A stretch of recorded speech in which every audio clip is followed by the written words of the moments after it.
Bonjour et bienvenue à l'Institut des Libertés. Nous sommes le 3 avril, le 2 avril, puisque hier nous avons eu droit à beaucoup de plaisanteries fines, dont celle d'André Berkoff qui, figure-toi, se présente à la présidence. J'ai vu ça, je me suis dit, mais c'est une blague ou quoi? Évidemment, c'est une blague. Et Charles, quant à lui, s'est présenté pour être pape. Donc il était hier au Vatican, dont il nous revient. Parce que, figurez-vous que Place aux Jeunes, on lui a demandé des conseils pour placer l'or du Da Vinci Code. Oui, ils aimeraient bien, les pauvres. Mais la réalité, c'est que l'Église est extraordinairement riche en actifs, parce qu'elle est là depuis toujours. Donc, en général, par exemple, dans les grandes villes, elle a l'immobilier au bon endroit, pour des tas de raisons. Mais ils sont extraordinairement pauvres en cash flow. Et donc, ils ont des problèmes de gestion, alors, qui sont multipliés par un autre problème, c'est que l'Église, c'est un foutoir pas croyable. Vous avez donc l'Église, puis vous avez les ordres religieux. Et les ordres religieux, ils ont des personnalités juridiques indépendantes. Donc, puis il y a des ordres religieux où il y a quasiment plus de religieux parce qu'il y a des ordres qui meurent, qui disparaissent. Donc, qu'est-ce qui se passe une fois acquis ça pose des problèmes. Donc, ils ont des problèmes de savoir à qui appartient quoi. Et donc, ils sont en train de régler ça. Et donc, ils réfléchissent à la façon dont le patrimoine de l'Église devrait être géré. Et donc, j'ai été convoqué au Vatican, à ma grande surprise et à ma grande satisfaction. Et donc, vous trouverez sur le site des photos de moi entouré de gardes suisses. Vous verrez, Je les ai mis sur Twitter. Alors, aujourd'hui, un sujet beaucoup moins divertissant. J'ai laissé à Léonard le soin de parler avec Charles. Vous l'aurez vu, l'émission est sortie mardi, de l'inéligibilité de potentiel, puisque appel il y a et appel sur lequel devrait intervenir avant 2026. Donc nous allons parler de quelque chose de moins conjoncturel et de beaucoup plus structurel, qui est la dette de la France et la situation de la France aussi. Parce que ce n'est pas parce que nous vous en alertons depuis des années que la situation n'est pas dramatique et que la situation ne continue pas à avancer vers le pire. Donc je me fais beaucoup de soucis, nous faisons collectivement beaucoup de soucis, raison pour laquelle aussi nous avons créé l'Université de l'épargne pour vous poser des façons de protéger votre épargne parce que c'est quelque chose qui nous tient à cœur. Et aujourd'hui, pour vous expliquer un peu plus tout ça et faire un travail pas à pas avec vous sur les chiffres, j'ai donc lu le livre de Agnès Verdier-Molinier, qu'on ne présente plus, de l'IFRAP, qui s'appelle « Face au mur, dette, désindustrialisation, normes, assistanat, insécurité ». Donc nous allons parler de ce face au mur sur lequel nous arrivons. Le livre va parler dans le fond de la dette, etc., qui est un sujet très intéressant. Et moi, je vais essayer de montrer, en faisant des petites montées au filet de temps en temps, ce que ça veut dire pour vous au niveau de votre revenu disponible, voilà. Qu'est-ce que ça veut dire et tout. Parce que la dette, c'est un gros machin, personne n'y comprend rien. Vous vous souvenez quand ce pauvre Bérégovoy quelqu'un lui avait prêté 100 000 €, tout le monde comprenait ce que ça voulait dire, alors que quand un Cornio perd 20 milliards sur EDF, personne ne comprend ce que ça veut dire, tout le monde s'en fout. Donc, je vais essayer de vous montrer ce que ça veut dire pour votre revenu individuel. Et ça rejoint effectivement ce que tu dis, c'est que pour la plupart d'entre nous, nous sommes nés avec la dette. Donc ça fait effectivement 50 ans de compte public dans le rouge, puisque la dernière fois que nous avons équilibré un bilan, c'était en 1974. Ce qui fait qu'effectivement, moi j'ai grandi tout le temps en nous disant on a de la dette, on a de la dette. Ce qui fait qu'à force de crier au loup, effectivement, on a l'impression que c'est quelque chose d'immatériel et de presque inconséquent, alors que pas du tout. On a de la dette et on a un problème de retraite. Voilà. Et c'est les deux trucs avec lesquels j'ai grandi. Ah si, il y a eu aussi les réformes de la Sécu. Et nous avons une dette, par ailleurs, qui est de 400 milliards d'euros plus grande que nos voisins européens. Donc, non seulement on a de la dette, mais elle est plus conséquente. Ah oui, parce qu'on a un poids de l'État qui est beaucoup plus élevé. Voilà, on a un poids de l'État beaucoup plus élevé, et c'est un peu la magie des intérêts composés aussi. Comme on a depuis longtemps un poids de l'État beaucoup plus élevé, et le poids de ce prêt s'additionne. Parce que vous ne savez pas si remarqué, mais l'État, il est, pour ainsi dire, toujours en cash flow négatif. Oui. C'est-à-dire que... on s'en foutrait du poids de l'État si les recettes étaient égales aux dépenses. Il n'y aurait pas de dette. Mais là, ils comblent le trou entre leurs recettes et leurs dépenses en faisant de la dette, c'est-à-dire en foutant le poids sur nos enfants et nos petits-enfants. Donc c'est bien. Alors la dernière fois où on avait eu recours au FMI pour demander un prêt, c'était en 58. C'était au moment où nous avions des dépenses conséquentes au moment de la guerre d'Algérie. Et à ce moment-là, on avait, il faut se remettre en 58, un taux d'inflation de 16%. 16%, tu te rends compte ? C'est la quatrième. Oui, mais 16% quand même tous les jours, ça, Oui. ça change. Une diminution des salaires au réel de 3% et un déficit de plus de 5%. On est pratiquement à 6. Je dis ça, je dis rien. Et la France fait face à ce moment-là à une grave crise financière, ce qui permet derrière, effectivement, à De Gaulle de lancer le plan Pinay-Rueff, et qui va assainir tout ça avec une politique limitant et freinant les dépenses publiques, ce qui aura permis... on avait une très bonne démographie. On avait une très bonne démographie et surtout, on avait le contrôle de notre propre monnaie, ce qui permettait aussi de faire ce fameux plan Pinay-Rueff, c'est-à-dire en gros une dévaluation, chose qu'aujourd'hui nous est complètement impossible parce que, encore une fois, l'euro nous tient dans un marché unique avec des taux de change qui sont fixes, qui ne nous permet pas de dévaluer et d'avoir de relance compétitive. Voilà, si vous voulez... Imaginons, je vais essayer d'expliquer ça rapidement parce que c'est important. Il y a des salaires du secteur public qui sont payés par l'impôt et les salaires du secteur privé qui sont payés par les profits. Allez, soyons simples. Si le taux de change est variable et qu'il baisse et qu'on a trop de fonctionnaires, qu'on a plus de fonctionnaires que les autres, je ne dis pas qu'on a trop de fonctionnaires, mais on a plus de fonctionnaires que les autres. Donc, plus la monnaie baisse, plus dans le fond, tu payes les fonctionnaires en monnaie de singe, mais le secteur privé, lui, il se débrouille pour rester compétitif puisque la monnaie baisse, tu vois, vis-à-vis de l'extérieur. Donc, pendant très longtemps, la France s'en sortait industriellement parce que sa monnaie se pétait la gueule pour payer les fonctionnaires avec... une monnaie qui ne valait pas grand-chose, et de moins en moins. Mais à partir du moment où tu bloques le taux de change, la variable d'ajustement dans le système, ça devient des profits des sociétés. Et à ce moment-là, quand tu bloques, automatiquement, si plutôt que de faire une usine en France, tu vas la faire en Allemagne, puisque eux, les fonctionnaires qui ont mis ce système au point, ils sont payés du coup, si j'ose dire, en Deutschmark, et ceux qui touchent des cacahuètes, c'est les entrepreneurs. Ça veut dire qu'automatiquement, on se désindustrialise et on s'appauvrit. Et c'est pas possible autrement. C'est ce que j'avais écrit dans mon premier livre des Monnaie Partisane, en disant que l'euro allait créer trop de mesures en Espagne, trop de fonctionnaires en France et trop d'usines en Allemagne. Et on a été pendant longtemps. Puis maintenant, même l'Allemagne se fait casser la gueule par la Chine. Alors, qui peut-on avoir confiance si on ne peut plus avoir confiance dans les Allemands ? C'est terrible. Donc, en juin dernier, la Commission européenne, on en a déjà parlé ici, a placé la France en procédure de déficit parce que notre déficit budgétaire est supérieur à 3%. Et non seulement il est supérieur à 3%, mais il avoisine.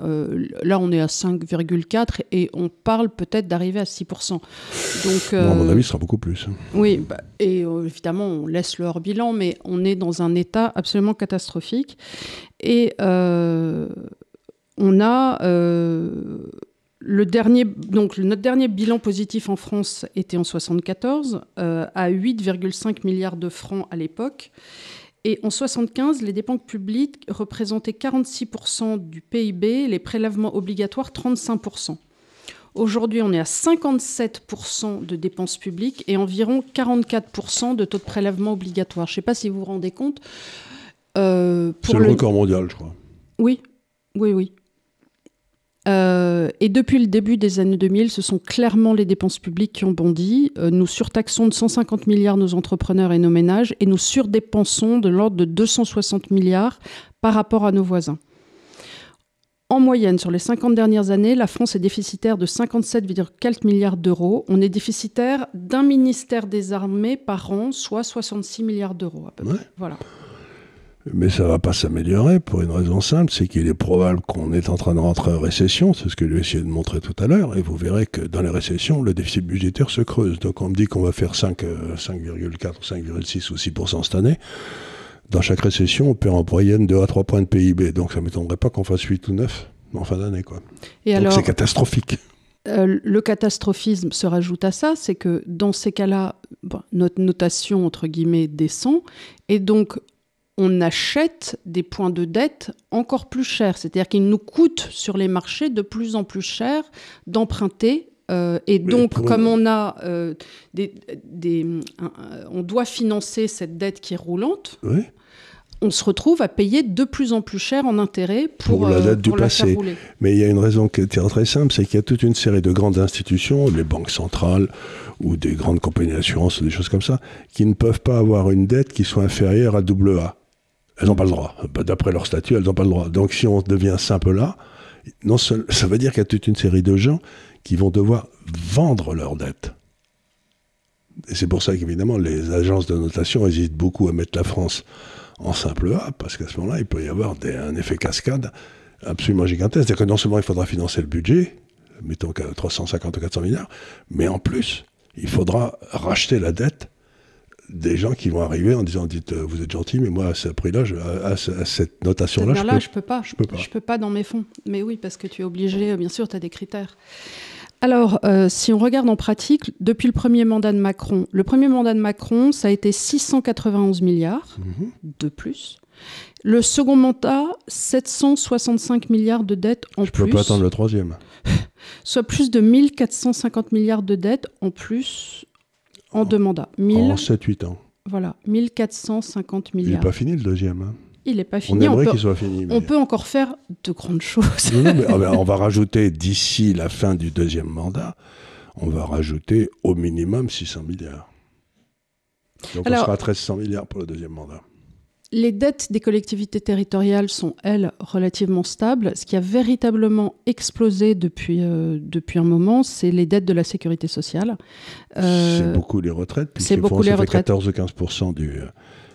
Elles sont passées de 8% à 11,7% du PIB en 2020. Et alors, ce qu'il faut voir, c'est qu'en 2025, là, on a 200 milliards d'euros qui vont arriver à échéance sur les marchés et 243 milliards d'euros en 2026. Et en plus, oui. Et la BCE... De remboursement. De remboursement, puisque donc, tu sais que c'est roulant. On va faire 300 milliards, donc on va oui, mais la BCE a dit, elle a stoppé ses rachats de dettes souveraines, en décembre, jusqu'à ce qu'elle recommence. Mais bon... C'est un peu nous avec le régime, tu sais. Bon, allez, c'est une dernière cuillère. Bon, jusqu'à ce que, bon... Exactement. C'est maman quand elle mange les gâteaux, c'est bon. Petit morceau par petit morceau. Oui, c'est ça. Tout petit.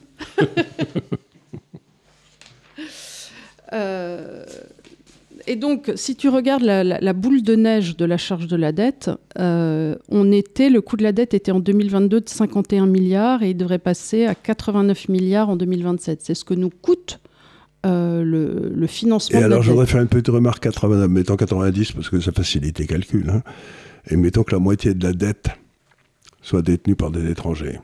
Ça veut dire que maintenant, on paye 45 milliards par an à des étrangers. C'est-à-dire que il faudrait les premiers 45 milliards que les Français gagnent en valeur ajoutée dans le PIB vont aux étrangers.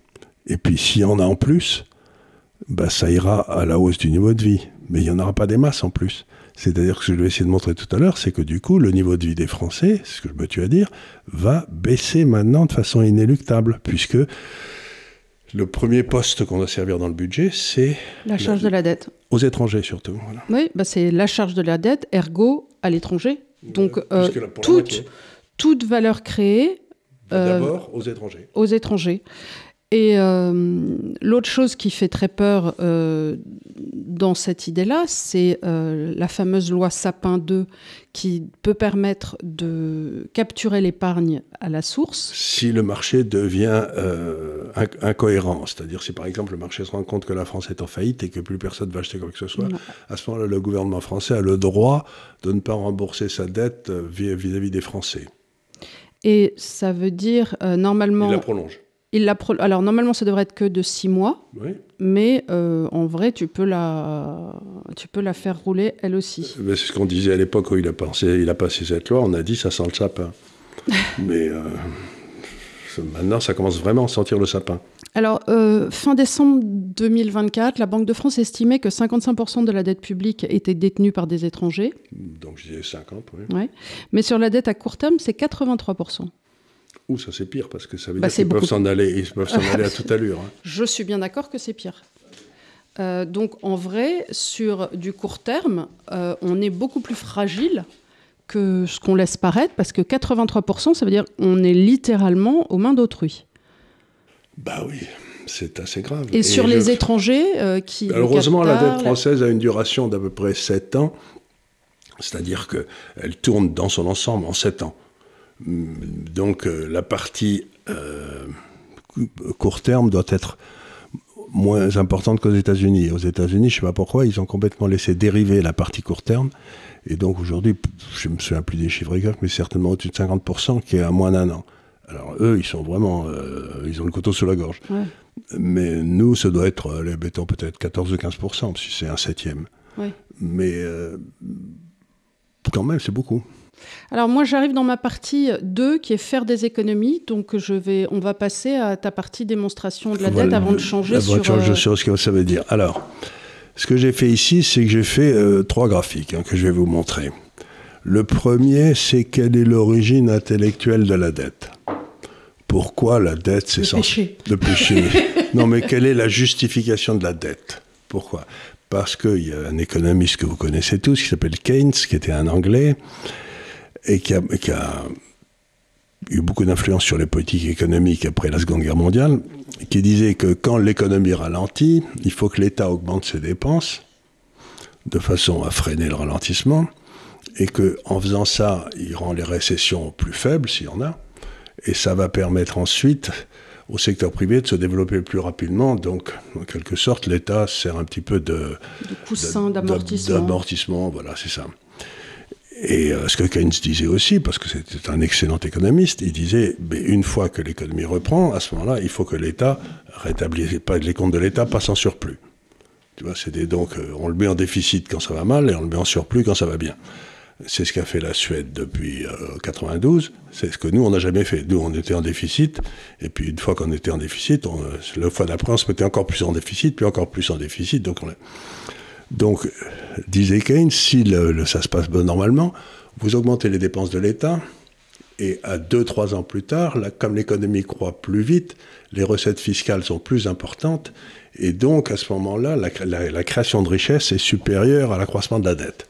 Donc tu fais la différence, création de richesse sur 7 ans par exemple, moins accroissement de la dette sur 7 ans. Mmh. Et si c'est positif, ça veut dire que le multiplicateur keynésien, c'est comme ça qu'on appelle ça le terme, est positif. Alors, premier graphique, je vous montre donc, ça s'appelle le multiplicateur keynésien en France est négatif depuis 15 ans. Donc vous voyez, ça commence bien. Et vous voyez, la ligne bleue, c'est l'accroissement du PIB, la ligne rouge, c'est l'accroissement de la dette. Donc vous voyez que de 1985 à, mettons, 1995, vous voyez les lignes verticales à peu près, tout ça c'est du pifomètre, vous voyez que la ligne bleue, dans le fond, se développe plus que la ligne rouge, et l'écart entre les deux, qui est en milliards d'euros, reste positif. Donc le multiplicateur keynésien est positif. L'État qui dépense plus, ça permet en effet une croissance peut-être un peu plus forte que celle qu'on aurait eue. Puis de 1995 à, mettons, 2000, la grande crise financière, 2008-2009, c'est long quand même, vous voyez que c'est kiff-kiff. Ça reste, on est à peu près. Regardez ce qui se passe depuis 2015. La dette a littéralement explosé, c'est-à-dire à peu près au moment où le Mozart de la finance est arrivé là. Et puis notre PIB, lui, il merdoie tranquillement, quoi. Il n'augmente quasiment plus sur 7 ans. Donc ça veut dire que là, en bas, vous voyez, en droite, on est dans un multiplicateur négatif. Alors, donc ça veut dire que plus maintenant on emprunte, plus la France s'appauvrit. C'est plus comme dans les années 50, 60, 70, où plus la France empruntait, plus elle s'enrichissait, plus on s'appauvrit. Alors, mais oui, mais c'est logique, parce que quand on empruntait dans les années 50, qu'est-ce qu'on faisait avec? On construisait des gymnases, on améliorait les routes, et ainsi de suite. Aujourd'hui, quand on emprunte, qu'est-ce qu'on fait? On fait du transfert social. Voilà. Donc, il est certain que tu n'as pas du tout la même rentabilité dans ton pays quand tu crées des routes et quand tu payes des retraites ou tu payes des SMIC ou des RSA. Voilà. Alors, qu'est-ce que ça veut dire? Regardez ce que ça veut dire. Là, je passe au deuxième qui s'appelle France, pouvoir d'achat des gilets jaunes et pouvoir d'achat du salaire moyen. Tu me fais pas le noir? Le noir, c'est la différence entre les deux. Tu vois, là, ça veut dire que c'est positif. Là, ça veut dire que c'est kiff-kiff. Et là, ça veut dire que depuis... C'est la trapadette. C'est la trapadette. On est dans une très, très belle trapadette. Bon. Alors, maintenant, regardons ce que ça veut dire. Quand les gens s'appauvrissent, il y a une règle qui est très triste, mais qui est malheureusement réelle, c'est que ceux qui en prennent le plus plein la tête, c'est les plus pauvres. C'est en quelque sorte... C'est le proverbe chinois, vous savez, qui dit que quand les riches maigrissent, les pauvres meurent de faim. Donc, j'ai simplement pris l'accroissement du PIB, vous savez, qui est celui qui est la page, le graphique précédent, là, et j'ai divisé ça par... j'ai pris donc le salaire moyen, qui est la ligne bleue, divisé par l'indice des prix de l'INSEE. Donc, c'est Monsieur Tout-le-Monde. Donc, Monsieur Tout-le-Monde, tu vois que jusqu'à l'arrivée de la trapadette en 2012, son salaire moyen montait en termes réels gentiment. Tu vois, lui, il souffrait pas tellement. Oui. Il était tranquille. Mais si vous prenez mes vieux copains, les gilets jaunes, et que vous déflatez parce qu'ils achètent eux, c'est-à-dire la bouffe, l'énergie et les loyers, c'est-à-dire les 3 postes absolument indispensables, hein. Vous voyez que eux, comme sont les plus pauvres, en quelque sorte, les plus pauvres, c'est le canari dans la mine. Tu sais, le canari dans la mine, c'était on mettait les mineurs dans le temps mettaient des canaris parce qu'ils claquaient les premiers quand il manquait d'oxygène. Ils sentaient le coup de grisou arriver. Ils mouraient. Et quand vous voyez le canari mourir, tu remontais vite. Tu remontais aussi vite que tu pouvais. Eux, c'est le canari dans la mine. Et tu vois que ça commence à peu près à l'arrivée de l'euro. Tu vois, j'ai mis à 100 à l'euro. Tu vois, on a quelques 2-3 ans de bons parce que les taux d'intérêt baissent, etc. Puis ensuite, clac, ça commence à se péter la gueule. Puis il y a une période de stabilisation et avec M. Macron, rebelote, on se repète la gueule. Donc ça veut dire que les plus pauvres ont eu une baisse de leur niveau de vie de 10% depuis l'arrivée de l'euro. C'est gigantesque. 10%, c'est-à-dire que déjà, c'était pas la gloire, hein, mais alors, en ce moment, c'est monstrueux, quoi. C'est absolument insensé. Donc ça veut dire que maintenant, les bleus, la prochaine étape, en haut, ils vont partir en dig-dig comme les noirs l'ont fait depuis 20 ans. C'est-à-dire c'est fini. Maintenant, c'est le salaire moyen en France qui va baisser. C'est pas possible autrement. Maintenant, ça va baisser. Avec ces ponctions qui viennent de l'étranger. Donc ça veut dire que socialement, ça va devenir impossible. C'est plus simplement...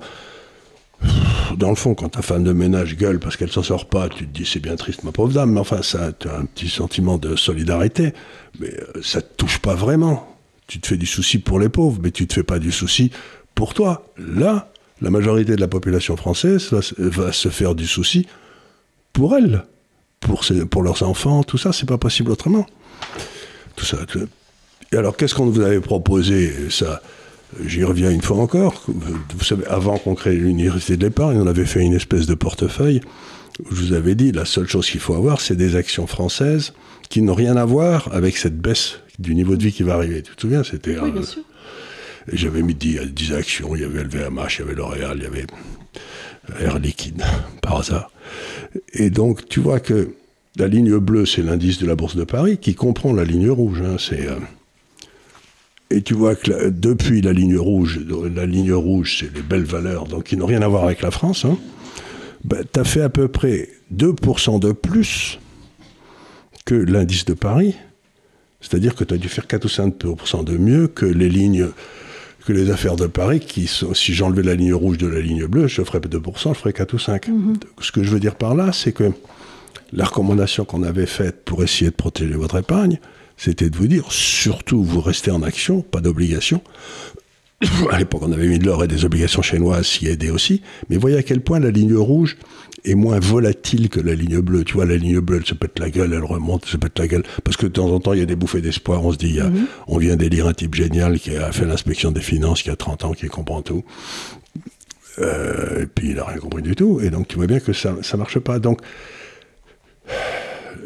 la stratégie qu'on a essayé de développer d'abord dans l'Institut des Libertés et ensuite dans l'Université de l'Épargne, c'était de mettre les épargnants à l'abri d'un tsunami qui est inévitable. Maintenant, je n'ai aucune idée du moment où il se passera. Mais par contre, en vous mettant dans ces trucs-là, vous êtes quand même monté de 55% en 5 ans, ce qui est mieux qu'un coup de pied dans derrière, quoi. Voilà, c'est ce qu'on essaye de dire, c'est, encore une fois, la gestion, c'est pas de prévoir, c'est de s'adapter à ce qui est en train d'arriver. Ce qui est en train d'arriver, c'est que tout ce que j'appelle les contrats en France ne valent rien.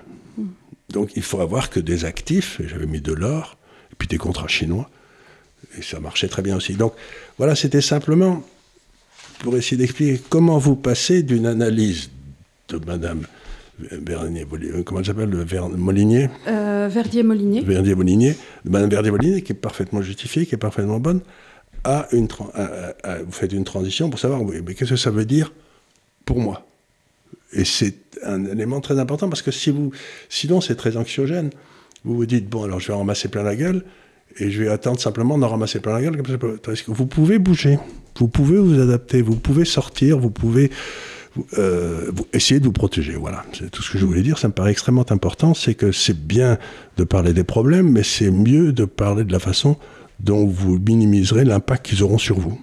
Voilà, alors ça, c'est la partie solution pour le particulier. Donc, si vous êtes un particulier, pensez à votre épargne, pensez à la mettre de côté, pensez à la placer et essayez, dans la mesure du possible, de vous protéger du risque qui va arriver d'énormes déclassements. Sans qu'on puisse dire quand ?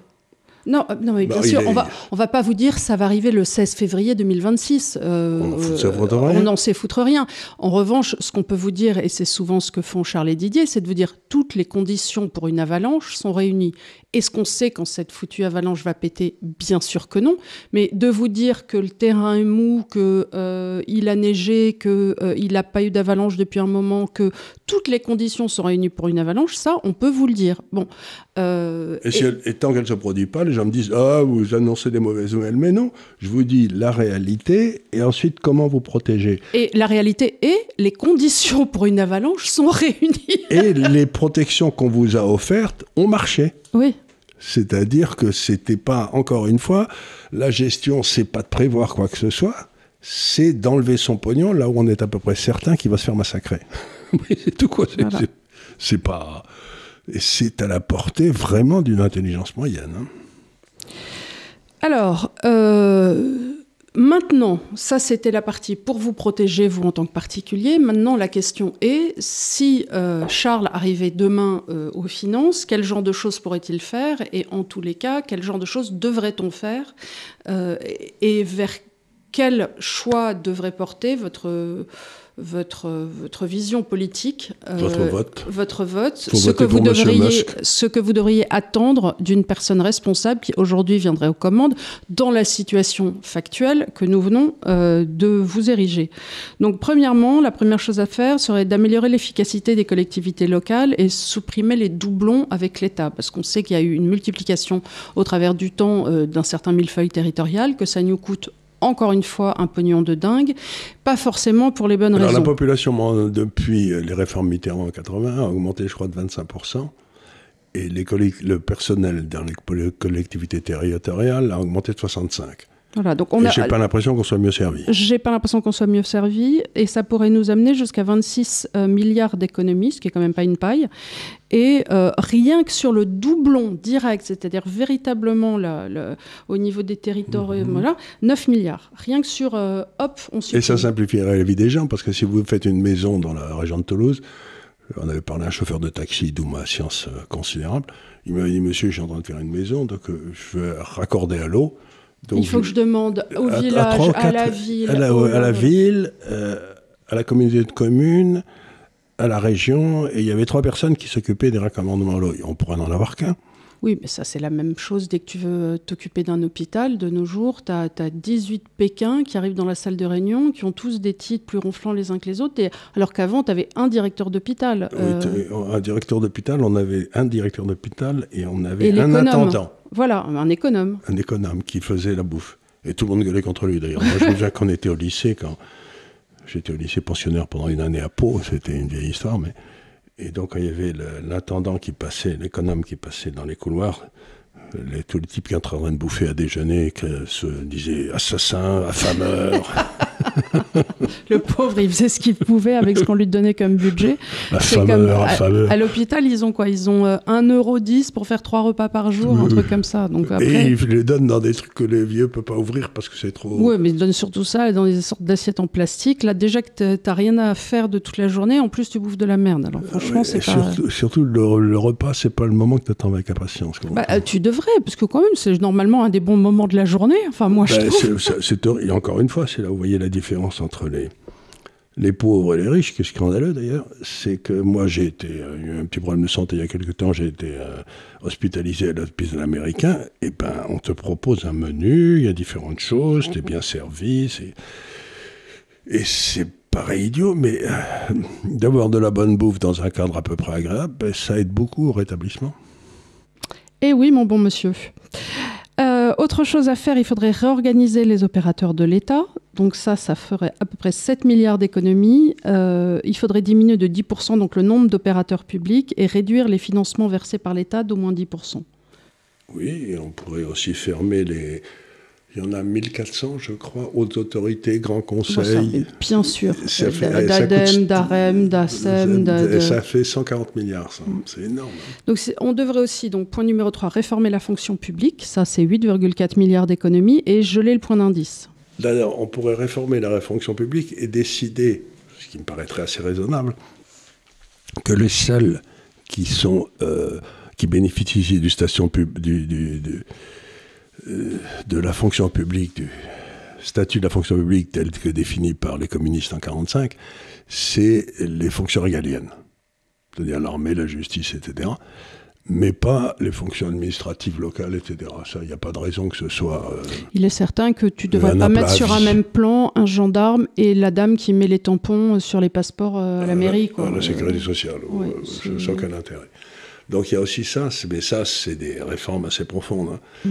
Il y a aussi quelque chose que j'ai jamais compris, je ne sais pas si elle en parle dans son livre, mais c'est que toutes ces histoires de retraite, à 62 ans, 64 ans, je crois que les Français ont la plus basse à 62 ans. Il y a le ministre des Finances danoise qui vient de dire, je crois qu'au Danois c'est à 67 ou 68 ans, que les Français vivaient dans une planète parallèle avec 62 ans. Donc bref, il y a des gens qui... les socialistes... On va en parler. Mais il y a aussi quelque chose qui paraît évident, c'est pourquoi on n'interdirait pas aussi une partie volontariat dans la retraite, la prise de retraite. Parce que, bon, je connais des tas de gens comme Raoult, à Convire à 62 ans, je sais pas quoi. Il serait peut-être content de travailler encore 7 ou 8 ans. Donc, à la place de tirer, il donnerait. Donc, on pourrait dire à des gens, vous prenez la retraite si vous voulez à 62 ans, mais si vous la prenez plus tard, vous pouvez rester. Tiens, on vous paiera pas plus, mais vous pouvez rester. Mon cher frère qui vit en Suède, il a travaillé longtemps alors qu'il était à la retraite. Hein. Il continue à cotiser, mais ça n'augmentait pas ses droits à la retraite. Mais il était très content de bosser. J'ai ça avec ma gynécologue qui est très contente de continuer à bosser, mais elle a un malus. Parce qu'elle continue à bosser après l'âge de la retraite. On pourrait quand même arrêter le malus. Sans donner un bonus, puisqu'on n'a pas un rond, mais on peut arrêter le malus. Ouais. Et on manque de gynécologues. On manque de médecins partout. Et tu sais pourquoi on manque de médecins? J'ai appris ça, c'est un médecin qui m'a dit ça. C'est que Juppé avait fait un numerus clausus. Bien sûr. Et donc, les femmes sont beaucoup plus diligentes que les hommes, elles ont de meilleurs résultats aux examens, tout le monde sait ça. Donc, il y a donc eu une infusion énorme de femmes. Et les femmes, quand elles atteignent 35-40 ans, elles n'ont pas le même profil de carrière. Elles ne restent pas à travailler 85 heures par semaine, j'en sais rien. Elles vont dans des oppositions différentes et tout. Du coup, on n'a pas intégré dans la réflexion le fait que quotient féminin et le fait que les femmes n'allaient pas vouloir aller forcément dans les territoires faire 85 heures par semaine. Et conduire dans le neige et tout. Voilà, parce qu'elles ont des enfants et elles préfèrent être radiologues et bosser 27 heures. Et donc, c'est exactement le cas parfait du haut fonctionnaire qui prend des décisions, parce que Juppé, ça a quand même été un des pires, hein, qui prend des décisions globales, comme ça, en disant tout le monde va réagir de la même façon. Ben non, il y a les hommes et les femmes, et ça ne réagit pas pareil. Dieu sait qu'on l'a dit ici, c'est pas tout à fait pareil. Donc, réformer l'assurance chômage, ça ferait 2,6 milliards d'euros d'économies. Changer, pareil, France Recouvrement, ça c'est 25 milliards d'économies. Une nouvelle réforme des retraites est absolument nécessaire là, c'est 20 milliards d'économies. Mais on pourrait simplement... introduire une dose de capitalisation, bien évidemment. Une cause de volontariat. C'est-à-dire, si vous voulez continuer à bosser, allez-y, les gars, continuez à bosser, quoi. Y a pas, si t'as été cantonnier à casser des cailloux sur la route de Louviers, bon, je veux bien. Tu prends ta retraite à 62 ans, mais si t'es professeur de médecine, t'as peut-être encore quelque chose à dire, j'en sais rien. C'est idiot. Donc, moderniser le système de santé, je t'ai dit, c'est 17,5 milliards d'économies, et baisse des subventions et des financements européens, parce que cette histoire, à l'Europe, on verse quand même 10 milliards qu'on pourrait avoir d'économies. Donc voilà, si vous voulez, si ces choses-là vous intéressent, ça sera en page 57 de ce livre, pour vous expliquer en gros comment on pourrait faire déjà des réformes structurelles pour trouver des sous qu'on n'a plus, parce qu'il s'agirait encore une fois de se mettre un petit peu, face au mur de la réalité. Tout à fait, mais quand on était dans la 4e République, comme tu l'as très bien signalé, on avait notre monnaie indépendante. Aujourd'hui, on s'est mis dans une position où on emprunte dans une monnaie qui n'est pas la nôtre. C'est-à-dire que la Banque de France ne peut pas acheter la dette sans la permission de la BME. C'est comme ça que le Liban a sauté, c'est comme ça que les pays sautent très bien quand ils empruntent dans une monnaie qui n'est pas la leur. Qui n'est pas la leur. Sinon, on peut amener la monnaie à zéro, d'accord. Mais en tout cas, évaluer largement. Et puis au moins la dette disparaît, tandis que là, c'est pas possible. Et c'est très curieux, cette espèce d'incompréhension, parce que je reviens une seconde aux notions de souveraineté qui, pour moi, sont essentielles. La souveraineté, ça a été défini par les légistes à l'époque d'à peu près de Philippe le Bel, Philippe Auguste, donc il y a presque 100 par là. Bon, quelles sont les caractéristiques de la souveraineté ? Le premier, c'est des frontières. Oui, il faut un cadre juridique pour appliquer la loi. Et appliquer le souverain. Où ton pouvoir va s'exercer. Il y aura quelqu'un qui a la violence légitime sur ce territoire. Le deuxième, c'est une armée pour défendre les frontières. C'est un truc qui est important, ça aussi. Ça, c'est le gros gourdin. C'est le gros gourdin qui ne vient pas t'embêter. Le troisième, c'est une police pour faire régner l'ordre contre les méchants qui rentreraient de l'extérieur, qui seraient des crapules. Bon. Et ceux qui ne payent pas leur facture. facture. Le quatrième, c'est la suprématie de la loi locale. Et le cinquième, c'est la possibilité d'imprimer monnaie. Or, tu te rends compte que depuis M. Delors, on a perdu ces 5 souverainetés. On ne les a plus. Et donc, les hommes politiques, qu'est-ce qu'ils peuvent faire ? Dépenser, j'imagine. Puisqu'ils sont plus responsables de rien. Ils ont plus les outils. Je trouve ça absolument extraordinaire qu'en l'espace de quoi ? C'était 87, 88, de l'or, allez, si tout va bien. En l'espace de quoi ? De 40 ans, on a défait tout le travail sur la souveraineté qui avait été fait par tous les souverains français depuis 1300. C'est complètement crétin, mais je ne comprends même pas. Et sans que le peuple ait jamais voté. S'il a voté une fois, il a dit on n'en veut pas et on l'a filé quand même. Donc, il y a eu une trahison de la nation par les élites qui est inouïe. Et sans exemple dans l'histoire. Mais volontaire, sans que je sache ce que cela leur a rapporté à eux. Je sais pas. Tu vois ce que je veux dire ? C'est incompréhensible. Il y a des gars on leur a collé le mauvais logiciel dans la tête, et ça marche pas, mais ils n'osent pas enlever la prise. C'est un peu ça. Indépendamment de la dette, indépendamment de ce risque énorme et du fait que notre État fonctionne sur un niveau qui est bien trop haut, il y a aussi une autre réalité, c'est la désindustrialisation du pays. Donc il est quand même aussi très difficile, indépendamment du fait que l'on dépense beaucoup, nous ne créons plus de richesse. Donc ça, c'est quand même un autre problème, c'est que... on transfère de plus en plus de richesse qu'on ne crée plus. Voilà, donc ça, c'est quand même un énorme problème. Alors, le premier, dans l'industrie, quand même problème que nous avons auto-créé, sur le secteur automobile, ça a été le passage au 100% électrique. Alors là, une façon de se coller dans un moment difficile une balle dans le genou, je pense qu'on n'en avait pas vu. Dans la tête, oui. Et ce qu'il y a de marrant, c'est que les Allemands ont été se la coller aussi. Oui, mais alors, c'est bon. Ça a été encore un truc européen. C'était Européens qui ont décidé qu'il fallait que toutes les voitures soient électriques. Et on faisait ni batterie, ni on avait bâti des centrales nucléaires pour faire l'électricité, ni rien, mais ça fait rien. Donc c'est des gars qui décrètent que les Turcs ne prendront pas Constantinople.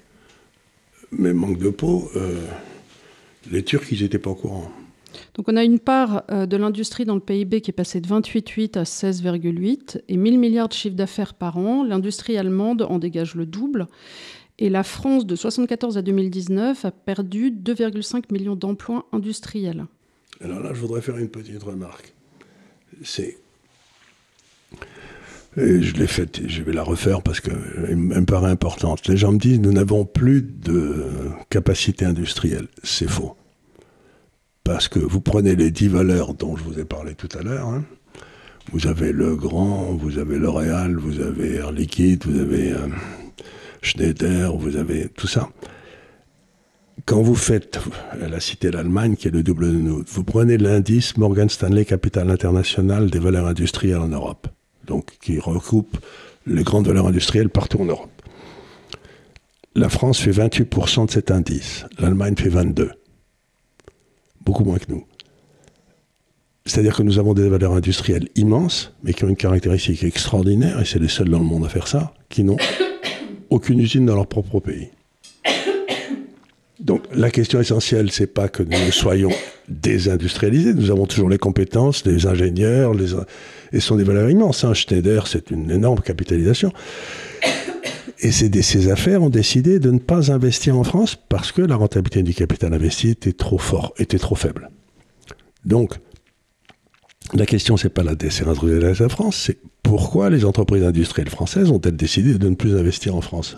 Et ça, on peut le mettre tranquillement au pied de l'inspection des finances. Alors, on va arriver sur notre capacité de travail et différentes choses, mais en tout cas, pour l'instant, on constate que les sous-traitants automobiles sont en train de déposer des bilans les uns après les autres, et ce qui veut dire aussi perte d'emplois dans des secteurs et des secteurs sinistrés avec des plans sociaux. Et il y a aussi autre chose que j'ai appris récemment, je suis confus, j'ai continué à apprendre à mon âge,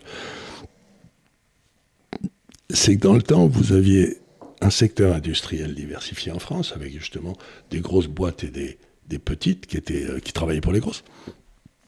Et vous aviez un appareil bancaire qui était aussi très décentralisé. C'est-à-dire que vous aviez la Banque Courtois à Toulouse, qui connaissait ceux qui savaient prêter aux locaux et tout. Et l'inspection des finances a voulu faire des banques mondiales. Donc ils ont racheté toutes ces petites banques, ils les ont forcées à se vendre.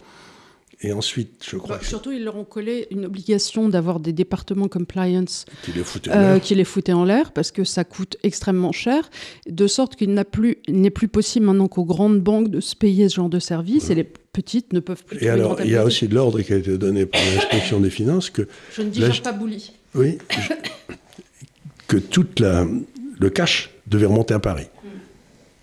Et donc, à ce moment-là, pour que ce soit géré par des trésoreries de la Générale, de la BNP, etc.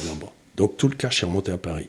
Et du coup, tout le travail personnel qui était fait par des banques comme la Banque Courtois à Toulouse, de connaître les petits industriels locaux, de leur prêter quand ils étaient en difficulté, etc. On m'a cité des cas d'ailleurs de la Banque Courtois qui avait sauvé des entreprises, et puis quand la Banque Courtois était en difficulté, c'est les entreprises qui ont été venues sauver la Banque Courtois. Il y avait une espèce de... Oui, de maillage.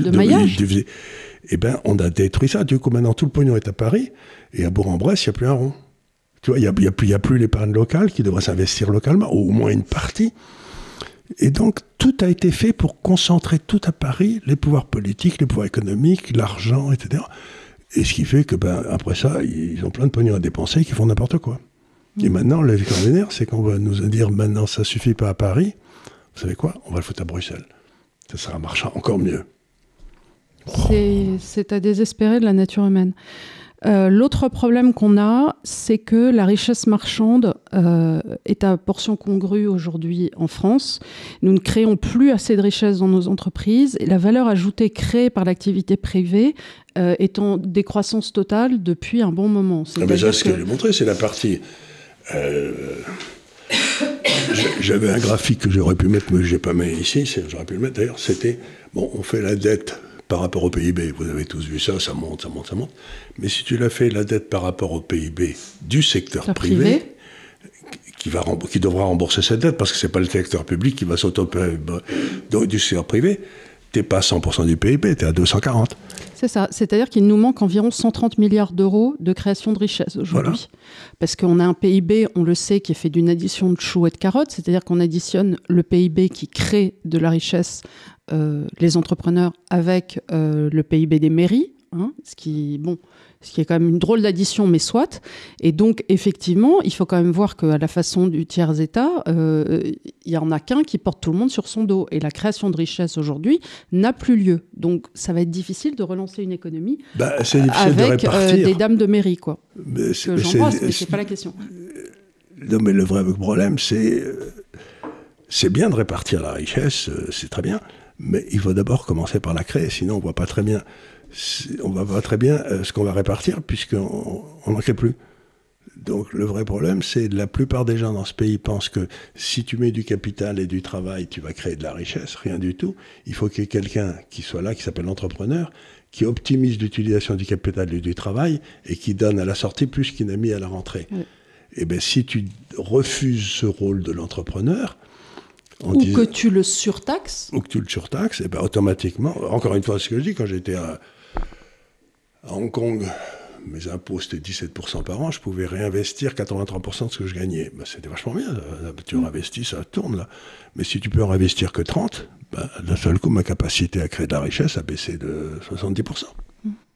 Non seulement ça, mais en plus, si tu as la crainte que tes 30, tu puisses plus les utiliser ou ainsi de suite, tu vas dire, mon Dieu, les 30... Et les 30, surtout, si tu as l'impression que tu vas sauter, parce que tu vois tous tes copains sauter, tu vas les mettre... dans une boîte à chaussures. En or. Voilà. En or, et tu vas attendre tranquillement, quoi.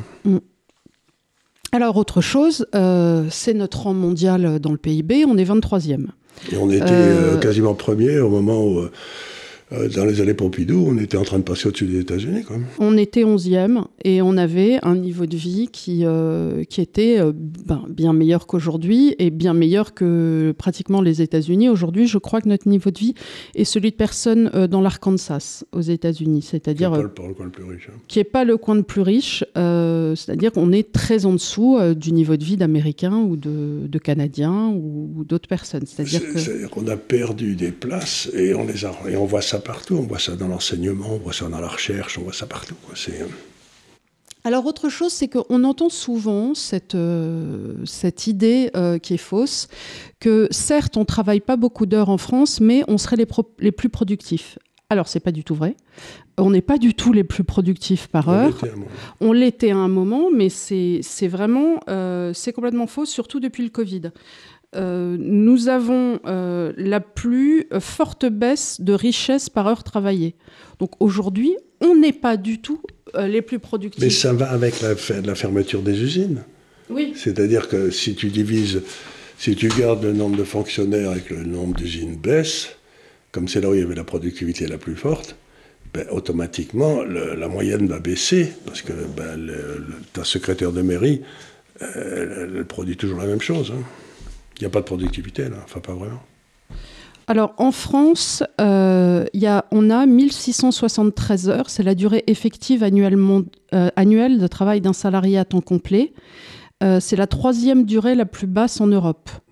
Depuis la mise en place des 35 heures, il faudrait donc que nous travaillions 117 heures de plus en France, soit 10 heures de plus par mois. Et c'est très intéressant, parce que ça va exactement contraire à toutes les théories qui sévissent à l'Assemblée nationale, c'est qu'il faut partager le travail. Partager le travail. On avait eu l'exemple avec ce monsieur Laroutourou qui t'avait traité de nazi en point numéro 1 chez Thinkerview sans que le jeune Sky ne trouve à redire, parce que c'est normal de polisser un débat et de laisser la personne en face traiter autrui de nazi. On va dire que ce sont des bonnes règles de départ.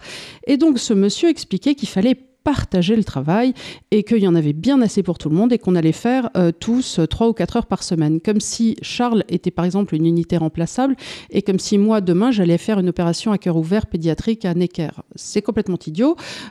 Oui, s'il est question de balayer le local... Mais par contre, il y a beaucoup de gens qui pouvaient remplacer M. Laroutourou. Je pense, effectivement. Dans les différents travaux qu'il a fait, à mon avis, il devait être assez facilement remplaçable. Si vous considérez que le travail de tout le monde dans la vie est de passer le balai dans une rue, oui, je conçois qu'on soit remplaçable. Mais vous avez bien conscience que la plupart du temps aussi, dans certains domaines, on a fait des études supérieures pour justement avoir une spécificité qui fait que nous ne sommes pas des pions remplaçables. Nous avons en général développé un savoir-faire. Vous pouvez pas, quand un avocat, par exemple, un cabinet professionnel, il n'est pas remplaçable par un autre parce qu'il connaîtra, il aura une spécificité qui va faire qu'on a besoin de lui, on a besoin de son savoir. Le directeur de banque, pour revenir à la Banque Courtois, le directeur de banque de la Banque Courtois connaissait les gens qui vivaient autour de lui parce qu'il avait été en classe avec eux, il savait lesquels étaient bien, ceux à qui on pouvait prêter. Ce que dit JP Morgan, entre un bilan que je regarde et un homme que je connais, je prêterai toujours à l'homme que je connais. Oui, et puis regarde là, par exemple, on a Guillaume qui nous fait les vidéos. Si demain tu me dis tu remplaces Guillaume, je vais être bien embêté parce que moi je ne sais pas comment ça marche ces trucs-là. Et lui encore plus, hein. Oui. Et non, mais s'imaginer qu'on serait des pions remplaçables, c'est idiot parce que. L'idée de Sowell, il dit c'est complètement crétin. Il n'existe encore une fois que des individus. Et donc c'est pour ça que je reviens à cette idée de retraite. Mais quelque part c'est très communiste, tu vois. Dans l'idée d'un grand taylorisme du travail, on met tous nos petites salopettes à la Mao, on va tous sur un petit vélo et on se balade tous avec un petit livre rouge. Ouais. Et là on est des pions, on est effectivement remplaçables. On est effectivement remplaçables, mais par contre l'économie chinoise qui faisait 20% de l'économie mondiale en 1800 est tombée à 2,5% sous Mao. Et depuis que... Et le grand bond en avant. Le grand bond en avant, qui était un grand bond en arrière, où il y a eu d'ailleurs 40 millions de morts. Et puis quand Deng Xiaoping est arrivé et dit non, la couleur du chat importe peu à condition qu'il attrape les souris, c'est exactement le contraire de ce que disait Laroutourou. À ce moment-là, maintenant, ils sont en train de revenir à 13 ou 14% du PIB mondial, ils vont arriver à 20%. Donc, si tu veux, c'est... Encore une fois, on retrouve toujours la même chose. L'enfer, c'est des gens qui considèrent que vous êtes un numéro, que vous êtes remplaçable. L'enfer, c'est déjà des gens qui s'imaginent qu'une planification globale serait possible et que eux, surtout, qui en général n'ont jamais tenu une baraque à frites, auraient la solution. À la rigueur, je veux bien entendre qu'un grand patron d'industrie, M. Bolloré, M. Arnault, quoi que ce soit, vienne donner des conseils d'entreprise, parce que je me dis, bon, à la rigueur, ça, c'est apprendre de personnes qui ont eu les mains dans le cambouis. Mais ce que fera quelqu'un comme Musk, par exemple, c'est qu'il ira dans tous les endroits où on traite les gens comme des pions, et il dira, vous servez à rien, et on va vous virer, et vous serez beaucoup plus heureux. Ça paraît curieux, parce que moi, j'avais une amie qui était économiste, qui avait fait l'ENSAE, donc l'école de statistique et tout, qui était brillante, et qui avait été embauchée à l'INSEE. Elle est partie au bout de 7 ou 8 ans pour aller travailler dans une charité pour les enfants aveugles, parce qu'elle disait que c'était insupportable de ne rien avoir à faire toute la journée. C'était débilitant. C'était affreux. Tu te dis, mais donc je viens, tu regardes la pendule toute la journée en te disant, bon, encore 5 minutes, encore 3 minutes. On peut dire ce qu'on veut, mais à GAFCAL ou à l'Institut des Libertés, là, les gens, quand ils arrivent le matin, ils sont plutôt rigolards, ils sont contents de venir. Ils savent qu'ils vont bosser, mais... Non, je trouve qu'effectivement, mais ça, c'est... Il n'y a rien de diaboliser pire. Le travail, c'est affreux. Ouais. Bon, en tout cas, nous continuons dans les bonnes espérances. Nous allons tranquillement vers le mur de la faillite. Comme on a vu là, on a Michelin et Auchan qui sont touchés. On a des fermetures de sites, ça et là. On a 64... Ils sont touchés, pour Michelin, ils sont touchés en France. Oui. Là, je te parle de la France. De France, mais parce que Michelin, si tu veux, ils continuent à faire les meilleurs pneus d'avion, je ne sais pas où. Non, mais là, en Corée, ils font des usines. Je ne parle pas des sociétés françaises. Mais non, parce qu'il y a un truc qui se passe, c'est que tu vois les crétins à l'Assemblée nationale qui disent Michelin ferme Clermont-Ferrand alors qu'ils ont gagné X milliards cette année. Ah oui, non, mais c'est les crétins. Non, mais donc, ils ont gagné des milliards cette année, mais à Clermont-Ferrand, ils perdent de l'argent. Oui, bien sûr. Donc, ils ne vont pas envoyer du bon argent vers du mauvais. Non. C'est pas le rôle d'un entrepreneur. Non. Le rôle d'un entrepreneur, encore une fois, c'est pas une charité, c'est d'avoir une société qui est profitable. Alors, tu peux te dire, pendant un temps X, le Covid ou quoi, je vais fermer les yeux sur le fait que cette usine ne fonctionne pas et fonctionne à perte. Tu peux te dire, et encore, tu peux pas faire des transferts depuis tes comptes consolidés d'une société là-bas pour ici. Ça serait de l'abus de bien social. Donc, tu peux tenir et serrer les fesses, on va dire, pendant 1 ou 2 ans, mais il y a un moment où si ta société est pas rentable... Surtout Michelin, c'était C'était Clermont-Ferrand. Donc, si tu veux, pour eux, ils ont probablement tenu aussi longtemps qu'ils pouvaient, sans toucher au fer de lance, parce qu'il y a une question de prestige aussi. Voilà. Mais au bout d'un moment, tu peux pas, ou alors tu te dis, tu le passes en fondation, et tu te dis, c'est mon œuvre. Mais c'est pas possible, parce que si tu es à perte, ta fondation, elle va tomber à zéro aussi. Non, c'est ainsi fait que malheureusement, oui, si vous avez le choix, vous êtes un industriel, vous avez le choix des usines en France, en Allemagne, en Italie, je sais pas où, et vous devez en fermer une, c'est toujours la France qui sortira en premier. On a un autre gros problème aujourd'hui en France, bien sûr, c'est la construction, qui est extrêmement touchée. Et c'est là où il y avait beaucoup de petits entrepreneurs. Bien sûr. Et alors aussi, j'en parlais il n'y a pas longtemps, là, dans le développement, l'industrie automobile, avec le piège de la sobriété énergétique, on s'en est pris aussi plein la tête. On a une chute de 11% depuis octobre 2023 et de 18% pour les véhicules électriques. C'est 65 000 emplois menacés. Il faut quand même, au bout d'un moment, arrêter le massacre de notre filière automobile, parce que ce sont des emplois et parce que c'est quand même je voudrais complètement idiot. Et on le fait pour des raisons écologiques, soi-disant, mais c'est pour ceux que la question intéresse vraiment. Il y a un homme éminent que vous devez lire ou écouter, qui s'appelle Björn Lomborg, qui est un Danois, qui avait écrit il y a 25 ans un livre qui s'appelait L'environnementaliste sceptique, dans lequel il expliquait qu'il y avait un problème, mais que les façons dont on abordait ce problème étaient complètement idiotes. Et ça fait 25 ans qu'il dit la même, qu'il creuse son sujet, qu'il le connaît très bien. Et d'ailleurs, il était à Arc. Et vous vous dites, quand vous écoutez ce gars-là, vous dites, mais on a tout faux. Là, voilà un gars qui étudie ça et qui essaye, son but, c'est de dire, compte tenu du pognon qu'on met, combien je traite du problème. Et il dit, on met un pognon absolument gigantesque dans un truc qui ne traite en rien le problème et on ne traite pas les vrais problèmes. Par exemple, en Afrique, il y a une pollution monstrueuse parce que il n'y a pas d'électricité, il n'y a pas d'énergie, donc ils brûlent soit du bois, soit des excréments de bœuf, tu sais, la bouse de bœuf. Et du coup, il y a plein de gens qui meurent, c'est dégueulasse, etc. Donc il dit, l'un des premiers problèmes, ce serait d'essayer d'électrifier l'Afrique. Ça serait d'établir peut-être ça nous aiderait plus. Donc, à la place de tuer l'industrie automobile, on pourrait peut-être développer l'industrie nucléaire française pour aller la coller en Afrique. Ce serait peut-être pas plus bête, quoi. Et oui. Mais donc, c'est extraordinaire de voir le point de vue idéologique de ces gens, c'est-à-dire qu'ils détestent la voiture. Hier soir, je sais, pour rentrer de l'aéroport, j'ai pris un taxi, qui était un bon musulman, un type au poil, et qui me disait, mais monsieur, vous comprenez pas, la dame à Hidalgo, là, elle empêche les pauvres de rentrer en voiture à Paris, et à minuit, quand il n'y a personne sur on fait du 50. T'as vu comme c'est énervant ? T'as vu comme c'est énervant ? C'est énervant. T'as envie de mettre des claques. Je rentrais avec une amie, parce qu'elle m'avait invitée au Philharmonique, qui est donc sur le périph'. Donc, il était 23h. Et on est là, comme des glands, à aller 50. À 50. Mais alors qu'il n'y a personne. Il n'y a personne à droite, il n'y a personne à gauche. Et il me dit, mais je suis obligée, madame. Et on a mis pour toujours, on était là, oh. Voilà. Et donc, tout ça, c'est de l'idéologie.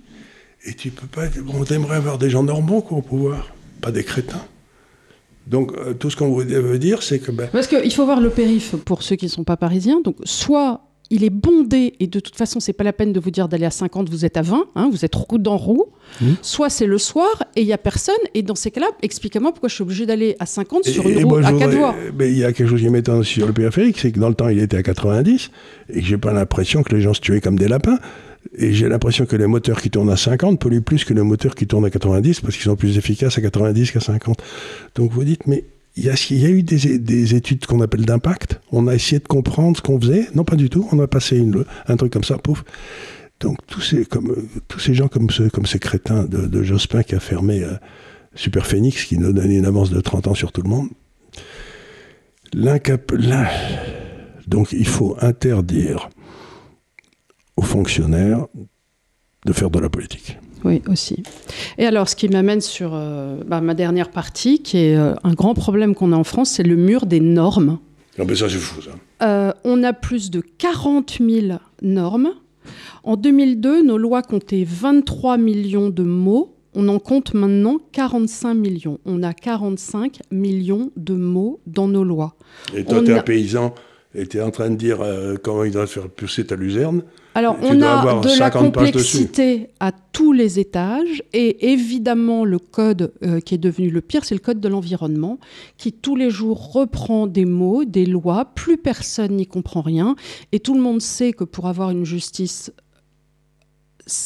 avec célérité, il faut déjà connaître la loi. Et on ne peut pas connaître la loi si on nous impose des nouvelles normes absolument tout le temps, qui parfois se contredisent les unes les autres. Alors les normes, ça tue l'immobilier, ça tue la construction, ça tue donc tous les... Il y avait beaucoup de petits entrepreneurs qui étaient dans l'immobilier. Ça tue le code du travail plus le code de l'environnement, ça veut dire que plus personne ne peut plus rien bâtir nulle part. Et alors, comme si ça ne suffisait pas, on rajoute de la norme à la norme, puisque maintenant on a donc les normes européennes, c'est 20 milliards en plus pour la France. Hein. Donc on se prend une charge administrative absolument à tous les niveaux, qui, vous allez me dire, crée des emplois. Mais rien du tout. Ça crée des chômeurs, oui. Voilà, donc on doit payer des gens pour essayer de comprendre des normes qu'on a fait nous-mêmes. Et tout ça, on ajoute de la norme à la norme. Ce que dit Didier, qui est très fort, c'est, mettons que tu aies 3 couches de sédimentation pour faire des normes. Si chacune des 3 couches a la possibilité de dire non, tu es à peu près certain qu'il y en aura un des 3 qui dira non. Parce que s'il n'y en avait qu'un, il serait responsable. De toute façon, probabilité, ça se calcule. Mais ça se calcule. Et donc, 50, voilà. Bon. Voilà, tu arrives à peu près 50. S'il y en avait 2, ça ferait 50. 3, ça fait 50. Ça fait sans doute 25, allez. Donc, il y a à peu près 3 chances sur 4 qu'on va te dire non. Qu'il y en a un des 3 qui va trouver une raison pour te dire non. Rien que pour faire le malin par rapport aux 2 autres. Exactement. Et donc, tu te retrouves, toi, tu es l'entrepreneur, et tu te dis, alors... je vais me faire embaucher par la sécurité sociale. Sans compter que ça prend un temps fou, ça coûte du pognon parce que tu es obligé de prendre un avocat, tu es obligé de pousser tes dossiers, que c'est chiant. Ça emmerde tout le monde de remplir des papiers, je crois qu'on peut le dire, même mon chien.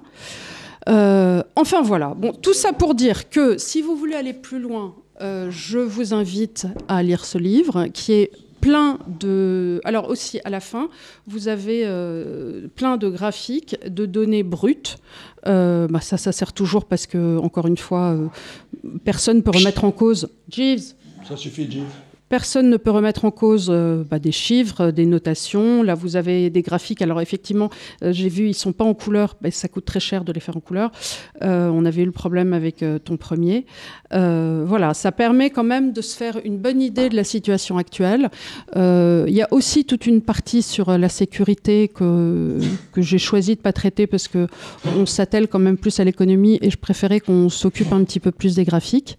Il nous fait un concert. Parce qu'en plus, j'ai un problème de sécurité. Là, j'ai pas grand conseil à vous donner. C'est pour ça. Vous acheter des armes et je sais pas quoi, mais enfin par rapport à ça, je sais pas trop comment vous dire. Si tu veux, là, notre rôle, c'est pour nous de parler d'économie dans ce segment. Et comment vous protéger. Et comment vous protéger face à tout ça. Et puis là, c'était un constat de réalité face à une situation.